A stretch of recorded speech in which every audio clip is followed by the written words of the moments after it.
Welcome to the Naked Truth with Dirk de Klein via media.tv. Today I'll be talking to Andrea McMahon. We're going to have a bit of a chat on what we are both involved in Arthritis Ireland, so we're going to have a bit of a chat about that and also how she experiences the COVID situation with her condition, and I'll talk a bit about my condition as well. And we will be doing, or when I say Andrea will be doing a bit of a guided imagery as well. It's one of the tools we use in the Living Well course we provide for Arthritis Ireland, just to give an idea on how that sounds like more than it looks like. So welcome, Andrea. Good morning, Dirk. How are you? I'm good. Good. Yeah. Thank you for having me. Well, you're welcome. It's actually because of you I got involved into the whole Arthritis Ireland side of things as well, and I'm still thankful for that, because it was you asked me to join that course, that time, the Living Well course. It's about 3 or 4 years ago now. Yes, well, yeah, about 3 or 4 years ago, and it kind of changed my life a small bit. So, just if you can talk us through how did you get involved in this in Arthritis Ireland, and how did you get involved in providing the course or being a leader in the Living Well courses as well? Yeah. Well, I suppose initially it started very much like you, in that I attended a course, and the lady that was given the course at the time approached me afterwards and asked if I would be interested in doing deliveries on a voluntary basis, but I was originally diagnosed with rheumatoid arthritis, which is, as you know, is an autoimmune disease, chronic illness, about 10 years ago now. And at the time, it was very difficult kind of to find any support or information really, other than through Arthritis Ireland. And when I saw that they were doing the 6-week course, then I said, look, the best thing I can do is get as much information on this as possible, because through ignorance, when I was diagnosed first, I thought, I'd go on a course of medication and I'd be back to my normal busy mum of 2 working full-time life. Yeah. But no, that was never to be again. It's such a change in your life and your lifestyle and your relationships and your work and your status, etc. But so I did the course anyway, just trying to help myself. And when I was approached afterwards, I said no initially, because I was in such a bad way with pain myself and fatigue. But as you know, with every kind of bad flare-up, you get a kind of period of what we might call a normal life, even though we'd be still in pain. But we'd have the ability to do a little bit more. So when I'm in that kind of a period, I'm like, oh yeah, I have to do something now. I have to do something. I'll do that course. So like you just said there, Dirk, for you, it changed your life. It changed my life as well. And not that it was anything like, as I'm sure you'll agree with me, hugely substantial in like from an educational perspective, but because it's very much a lot of it is common sense and us helping ourselves and just living well. Yeah, exactly. Now, what I got out of it as well, because you said you are with peers, so to speak, you with people who are in the same kind of boat, same situation as yourself, and that was the big draw for me as well, because I was doing a lot of stuff of this already that is in the course, and I was already looking after myself as well. But yeah, it's just the fact that you're amongst people who understand the pain, who understand the fatigue, because to me it was the fatigue that still is the well, let's call it the killer, I suppose. But the pain I get over, because I have ways of dealing with it. But the fatigue is something it just hits you, and there's not much you can do except for close your eyes for a few minutes, and that's about it. And that can come at any time of the day as well. So, but I'm sure that's something you experience as well. So yeah, but yeah, it was and because of me attending the course, kind of, I also then got involved in again on your push in a way to become a leader as well in the course, and I've been doing it quite a lot over the last couple of months, not only with Arthritis Ireland, but also with the HSE, who deal with other chronic illnesses as well. And yeah, I came across a lot of fantastic people as well. Unfortunately, we did one together. Not unfortunately, but the one we did together, we had to stop halfway through because of the whole COVID situation, and we're having quite a bit of fun with the participants as well. But it was about 3 or 4 months later, then we decided, or Arthritis Ireland decided to resume the course then online, which we're still doing at the moment. So how do you find that, the whole online situation, the whole online delivery of the course? Initially, I thought it would be a disaster because, like, an awful lot of what we do is, I suppose, interactive and in a room with the group of, say, 18 or 20 and ourselves kind of acting as leaders to conversation more so than lecturers at times. So it's kind of, I thought, how in God's name are we going to manage this on a Zoom call, where you can't necessarily read people's reactions or feel the energy in the room or anything like that.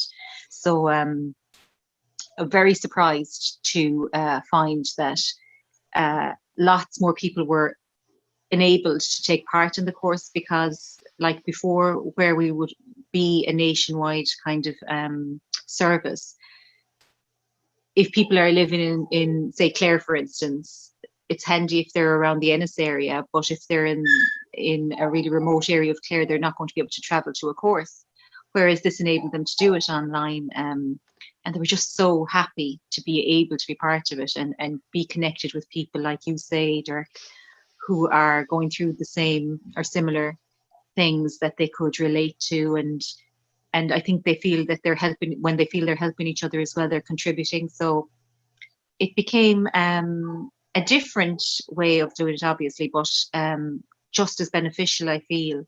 And also enabling people who necessarily wouldn't be able to take part.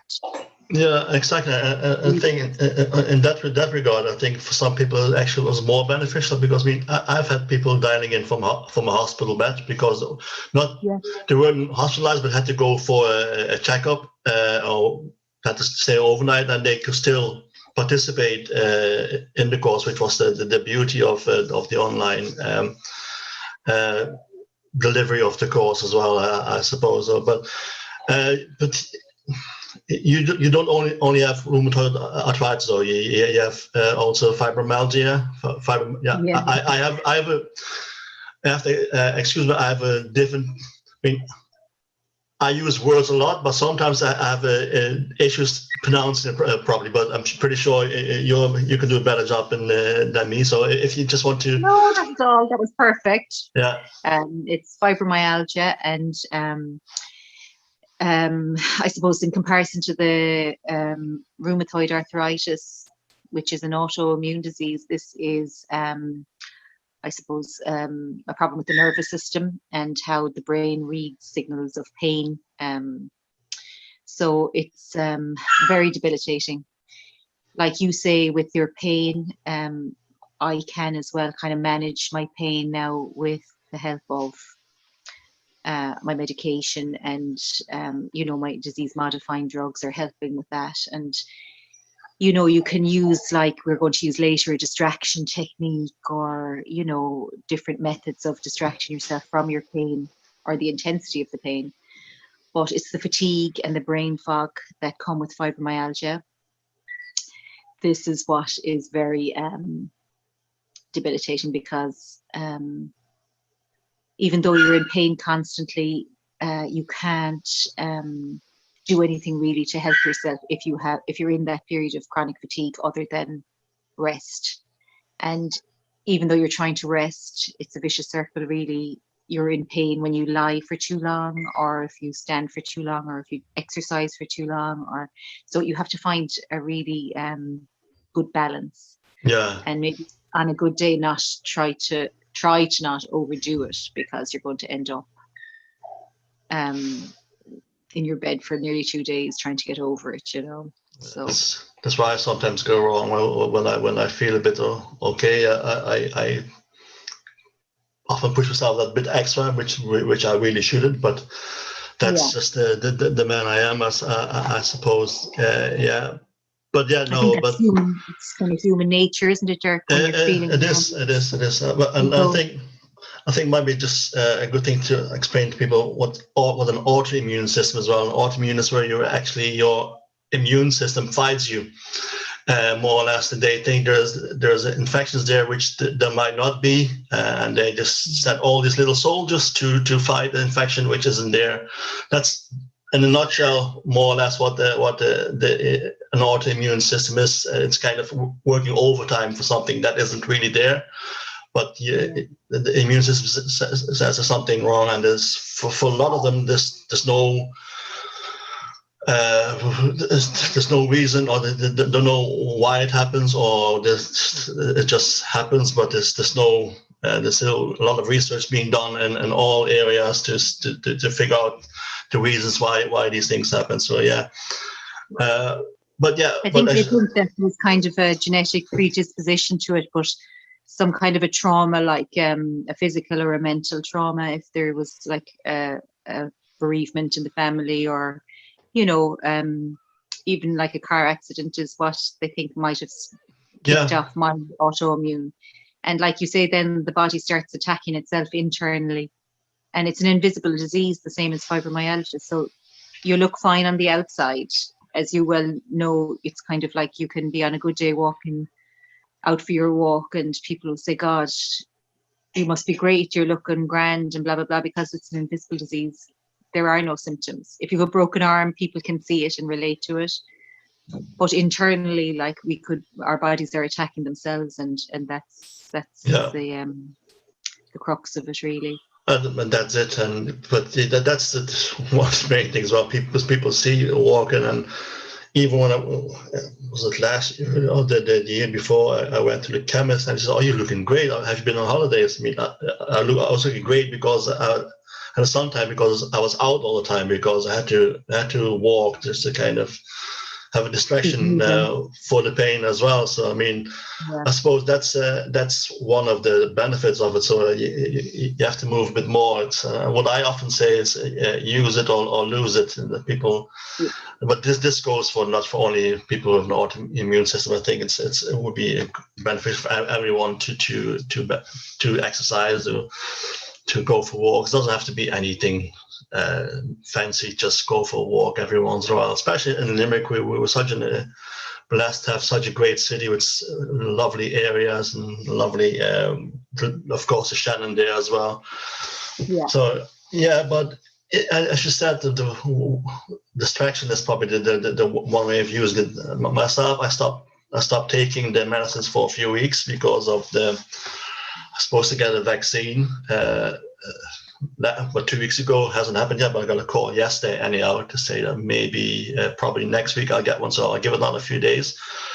Otherwise, I have to start taking it, because it's I can feel it now. It's like the Wet Red Red song. I can feel it in my fingers and I can feel it in my toes. But yeah, that's half the fun of it, I suppose. But yeah, and as you mentioned, we are using the distraction technique. So if you want to give an example of, say, the guided imagery we use, and I would suggest anyone who's listening to this, once Andrea starts doing the guided imagery exercise, just close your eyes, sit back and relax, and listen to the beautiful voice as well that will be thrown at you in the next few seconds. So it really does, even if there's nothing wrong with it, kind of relaxes you. It's a nice kind of, you feel nice and warm afterwards. So would you like me to do, say, the body scan into it, just for relaxation? And yeah, that's fine. Okay. So like Dirk was saying, if you could get yourself into a really comfortable position, and close your eyes if that's the way you feel most comfortable, either sitting or lying down. The relaxation body scan here is just going to just give you a little bit of information on it. It kind of enhances the quality of your rest. It can help ease painful muscles, and it can also help you with shortness of breath. So not only does it relax the mind, but it also relaxes the muscles. So the first step in doing this is really to focus on your breathing. And then we scan the body from top to toe for tension, just in order to release the tension in each section of your body with your breath. So it's, like Dirk said, one of our distraction techniques that we use. And if you're comfortable, we'll begin. So allow yourself to begin to sink comfortably into the surface below you. Allow your eyes to close gradually. Turn your attention to your breath. Breathing in, allowing the breath gradually to go all the way down to your belly. And then breathing out. And again, breathe in and out. Noticing the natural rhythm of your breathing. Now allow your attention to focus on your feet, starting with your toes. Notice whatever sensations are there. Warmth, coolness, whatever is there, simply feel it. Imagine that as you breathe in, the breath goes all the way down to your toes, bringing with it new, refreshing air. And now noticing the sensations elsewhere in your feet, not judging or thinking, but simply becoming aware of the experience of your feet. Continue to allow yourself to be fully supported by the surface below you. Next, focus on your lower legs and knees. These muscles and joints do a lot of work for us, but often we don't give them the attention they deserve.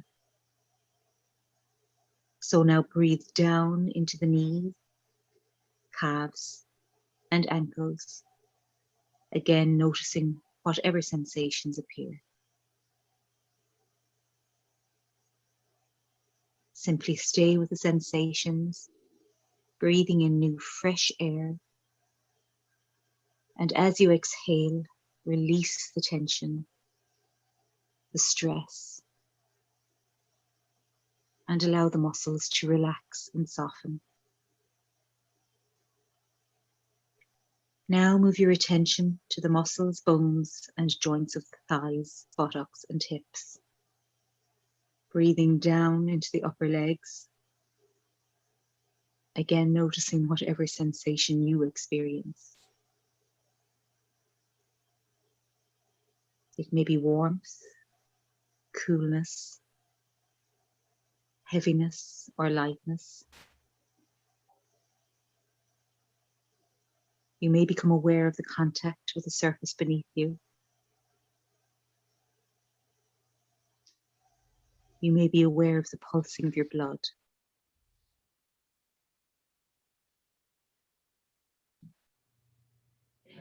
What matters is that you are taking time to learn to relax.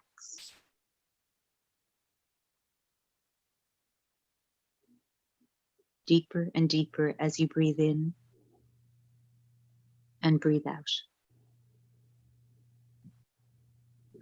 Move your attention now to your back and chest, feeling the breath fill the abdomen and fill the chest, and notice whatever sensations are here.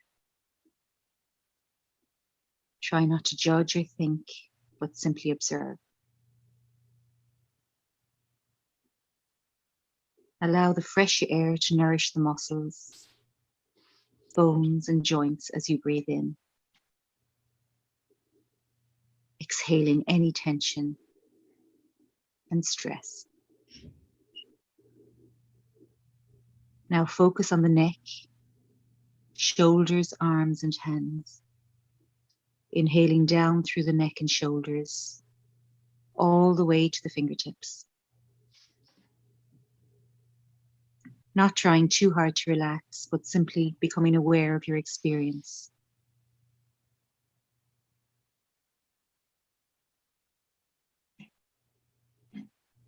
Turning now to your face and head, notice the sensations beginning at the back of your head, up along your scalp and down into your forehead. Become aware of the sensations in and around your eyes, down into your cheeks and jaw. Be present in the moment. Continue to allow your muscles to release and soften as you breathe in. Allow the nourishing fresh air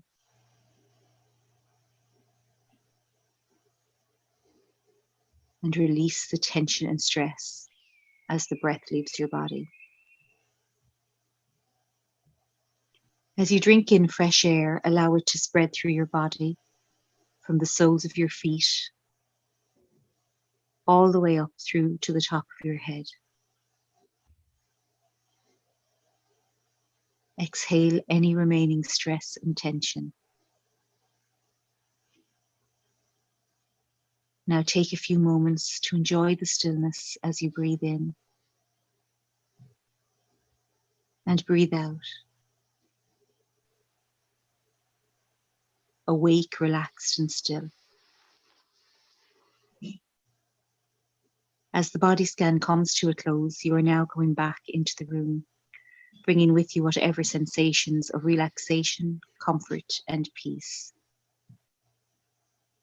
Knowing that you could repeat this exercise at an appropriate time and place of your choosing. And when you're ready, open your eyes.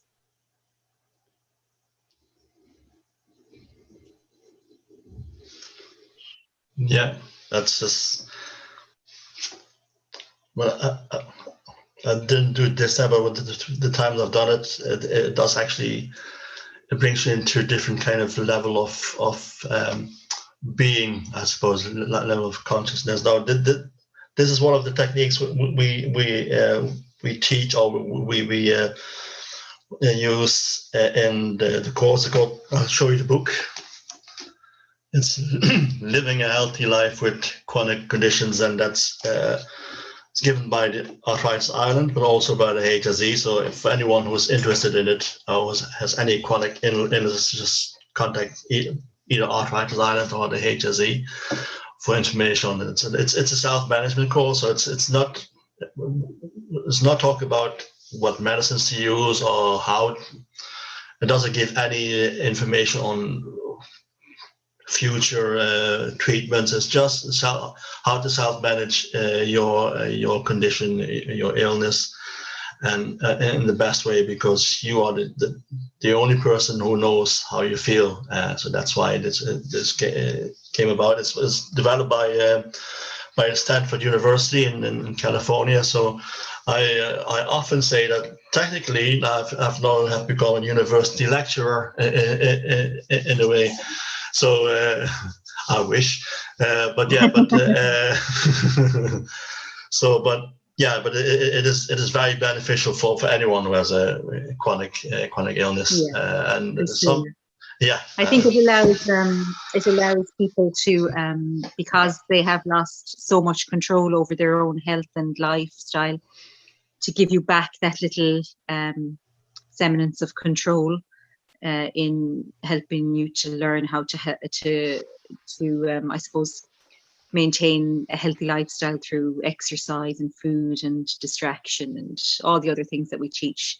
there's quite a lot in it, isn't there, Dirk? That Yes. you know, dealing with moods and depression and lots of different aspects of life. So it's very beneficial course. Yeah, and sometimes people do get emotional as well, which is all good, because it's something you shouldn't be afraid of. It's just something you shouldn't stop. It's just leave it all come out, especially when you're within a group of peers. It's we all know what it is like. So, and that's the beauty of this course, because sometimes when you have a chronic illness, people around you who don't have it, they don't understand it, and they will never be able to understand it, because it's unless you have it, it's impossible to understand it.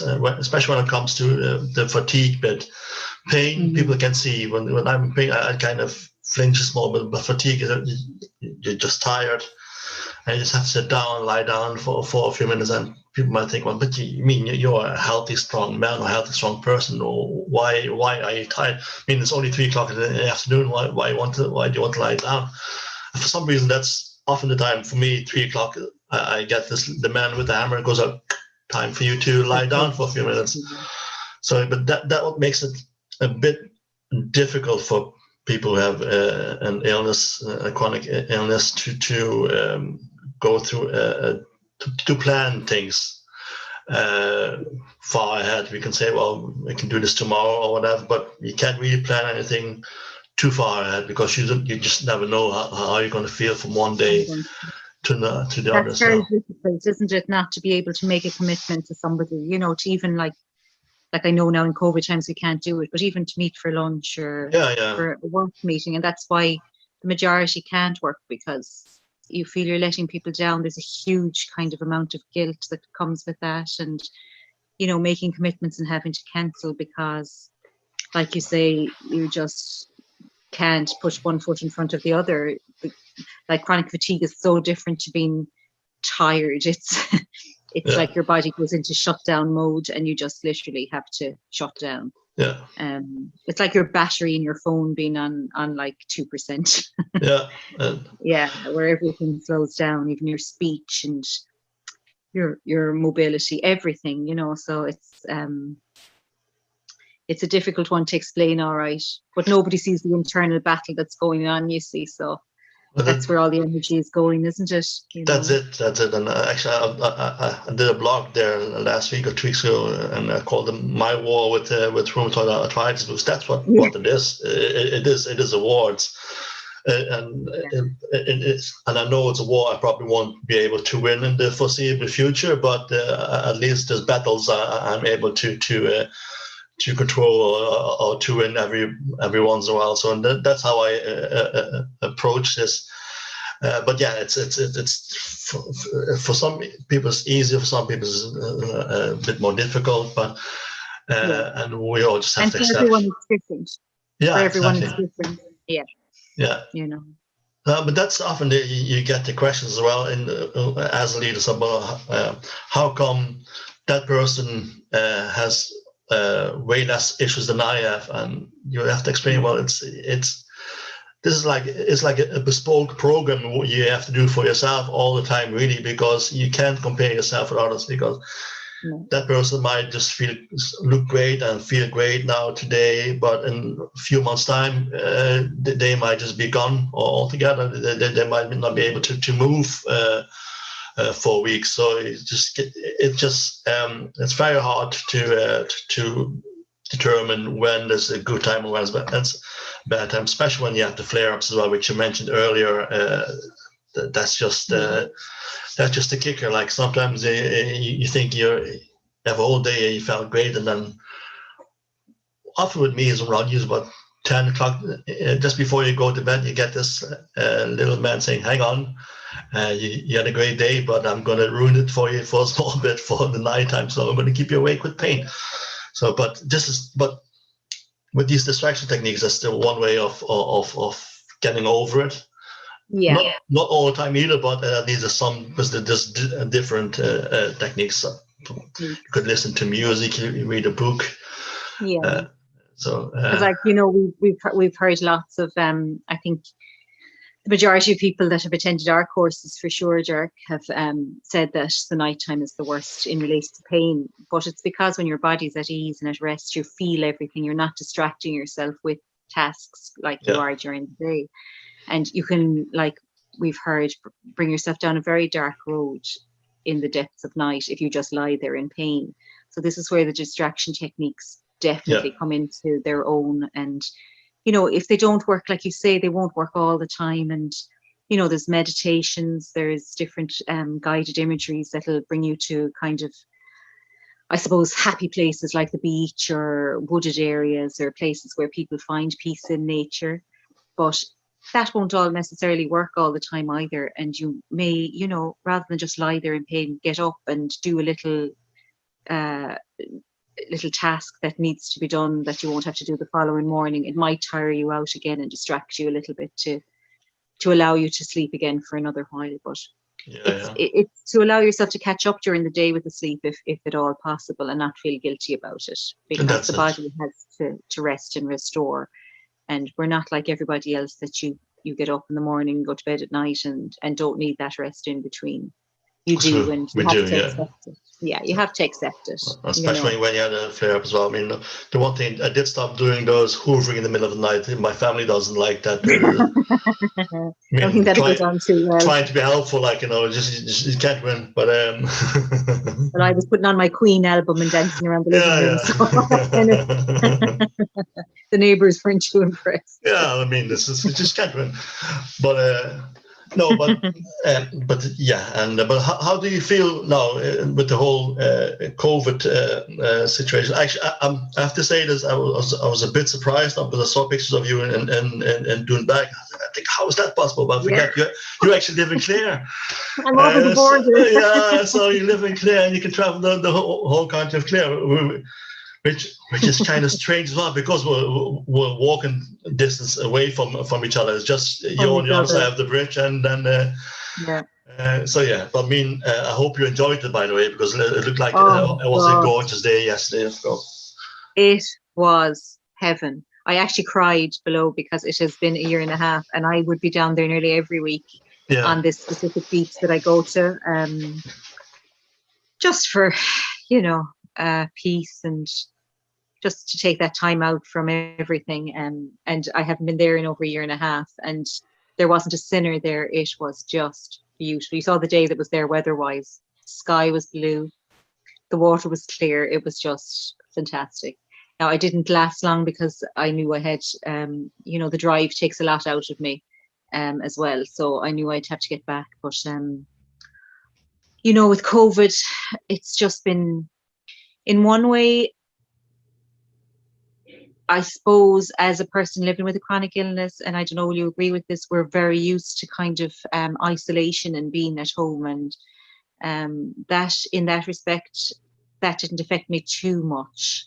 Yeah, exactly. I mean, to me, it didn't really change. It didn't change my life drastically anyhow, because, as you said, I tried to keep contact as to limit anyhow, because of not only because of my illness, but the fact that you can't plan. Again, the fatigue, but you just don't know how you feel, and you can't just go for a drive and then suddenly you find out that hang on, I might not be able to get home. So so to me it didn't change. But I'm just enjoying the walks now, the Shannon Fields, the river. It's just fantastic.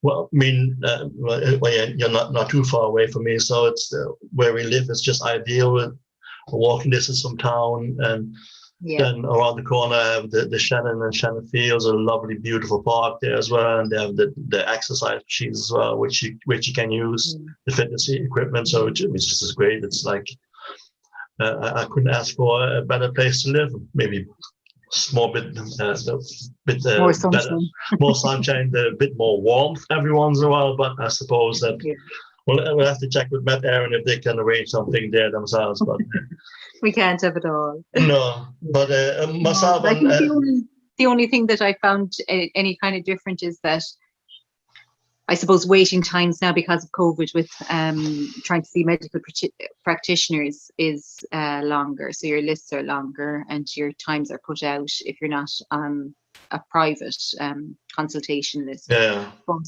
other than that, I couldn't care less if I never saw a shop again, which I thought I would miss. No, I do miss interaction with my family. That's the one that's really, really hit me hard, I think. Just not being able to hug my parents and all that kind of thing. You know, it's just, and I have a little nephew as well that I haven't been able to spend as much time with as I would have liked. So it's definitely spending time with family. That's what's hurt me most, I think. Yeah. And, no, but I feel that it was not so much here, but for my family in the Netherlands, I have two nephews. They are the baby girls the last couple of months, and I have been able to go over to say hello. Or I haven't been over to say hello to my family in the Netherlands at all, like or friends, which I would usually do, but at least once a year. But it just hasn't happened this year. So, but luckily we do Zoom with my sisters mainly, not so much with my brother, but he rings her, and so I have a bit of contact that way. But it's not the same, and they wouldn't be as technical savvy as I am either. So it's more like half the time is can you hear me? Can you see me? It's like the Who song. Daddy, can you hear me? It's a whole new world. Yeah. So, but it's just what it is. So we just have to accept it, and this too will pass, as they say. So I'm not too worried about that. But as I was going to say, myself and Andrea, we are the Limerick Branch committee for Arthritis Ireland, and we will be doing some fundraisers in the next few weeks, few months, and I hope to get support for all of you listening and watching this as well later on. So, but we'll send out the plans and what's going to be over the next few weeks anyhow. So, but I'm kind of looking forward to that because it kind of gives me a bit of a purpose as well of doing something again. I mean, one of the plans is I don't mind saying it's actually going for, since I mentioned the Shannon earlier, to go for a swim in the Shannon, and I'm planning to swim all the way from Limerick to Clare and back, which will you're a brave man. Yeah. Which of course sounds like a whole marathon, but it's really not that far. It's just across the river, really. But yeah, there's something I'm looking forward to, and kind of started training a small bit for it as well, just a bit of exercise and stuff like that. So yeah, but we will be providing details of those things later on in the next few weeks anyhow. So yeah, it's great talking to you, Andrea. If you, as always, thanks, Dirk. Yeah, and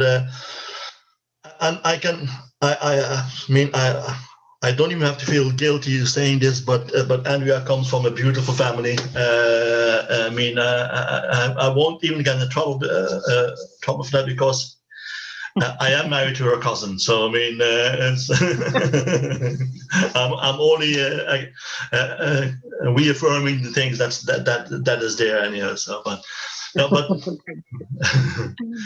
it was great. It was great talking to you, and we'll see each other again anyhow through all things of arthritis. So yeah, hopefully we'll be able to get back into our committee meetings and our planning face to face rather than on Zoom. Would be great again. Yeah, face to face with a cup of coffee in front of us, and maybe a bit of a scone or something. A big scone, yeah. Simple pleasures, sir. Yeah. But that's it though with this whole thing. That's what you're looking forward to now. Like, but before, if I would even go over to the Netherlands for visits, I wasn't always just for my family. It's really for the big things like my favorite restaurant, the Greek restaurant, where I would have a 3-course meal, but no, it's just if you can sit down somewhere on a terrace with a cup of coffee, a scone, or Danish pastry. it's Happy having, day. yeah, even sit down Day. in hook and ladder for a cup of coffee. Yeah. That's all you can Good ask for. company and the simplest of things. That's all you want, isn't it? Good That's conversation and nice company. Yeah, I You mean, know. I don't, and it doesn't get more simple than me anyhow. So I mean, so there you go. I think But that was lost in translation. no, You but stop. yeah, but All no, it right. was by the way, you still singing as well, yeah? You sing for the funerals as well. Yeah, still singing.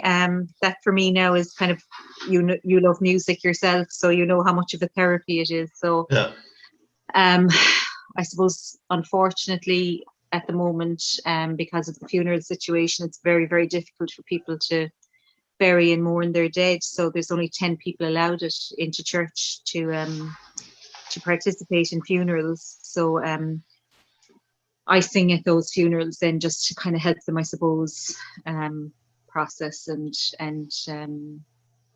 they choose kind of there would be a lot of hymns that would be standard mass hymns, but people get to choose special songs then that uh, would have been very meaningful to the people that have passed. So I'd learn those and sing those for them as well. So yeah, it's just about, I suppose, being there for people again, isn't it? And trying to help people in really difficult times. yeah, But in it doing gives. in doing that, I help myself, with the music, Dirk. It's just my therapy. Like I love it. Oh, I yeah, love it. I mean, Yeah. So and yeah, I mean, that's what it is. I mean, music suits the savage beast. They said. I mean, but yeah, that also means the savage beast within you. Like when there's an illness there, yeah, it does that as well. So yeah, it's good. It's good. yeah. Okay, well, So thank you just so much for no having me problem. on. And sure, anytime you need anything, give me a shout. Yeah, I will do. And maybe No problem. some stage we might do this again when there's more of activities going on again for Arthritis Ireland, where we just kind of chat and let people know as well via this way and via their media.tv. It's going to be broadcast on their YouTube channel as well. So as it will be on my own one. So. But yeah, do visit the Arthritis Ireland website as well and HSE as well, because there are a lot of, not only for people with illnesses, but in general, there's a lot of information there. Even exercises you can do at home, sitting on a chair. You can be fit as fiddle, and you just simple exercises which you can even use as a warm up. So have a look at those websites as well, and you see a whole lot of Yeah. I just valuable remember information.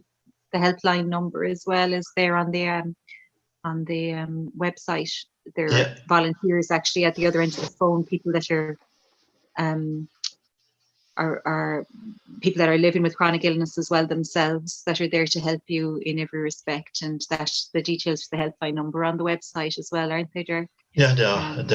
I think that If you want to talk to somebody. they changed recently on the last week or so, and there's a new setup as well. They're actually looking for volunteers at the moment. So if you feel inclined to, if you contact them, it's arthritis.ireland.ie. Just check the website and you see a link to volunteer as well. So do contact them if you feel inclined to volunteer. Myself, I'm half thinking of it, but I'm so busy with other things as well. So if you want to do it, I know there's only a few hours a week you have to give, but if you want to do it, you have to give it.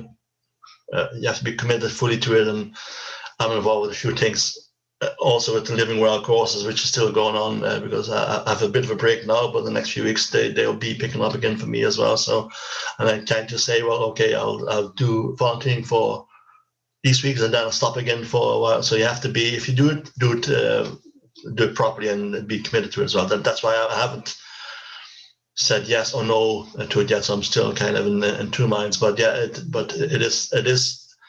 But what the Living Well course is volunteer work as well. It's what myself and Andrea is doing. It's based on a volunteer basis, but you get so much out of it yourself. Yeah. It's a give and take, really. I mean, and I learn new things myself all the time as well from other people. So I mean, which is good. Yeah. In giving you receive, isn't that it? That's it. That's it. Okay. Okay. Well, we'll talk to you soon again, and thanks for Take also care. doing the guided imagery exercise. I'm pretty sure a lot of people will enjoy that when they're looking back at this, and it's a good exercise. It's a good distraction as well and even if you're you don't have to be in pain. If you're just feeling a bit down or a bit depressed, that still is a good exercise for that. So thanks for doing that, Andrea. Not at all. Only delighted. Okay. All right. Stay safe. Talk to you soon. We will. Bye. Bye.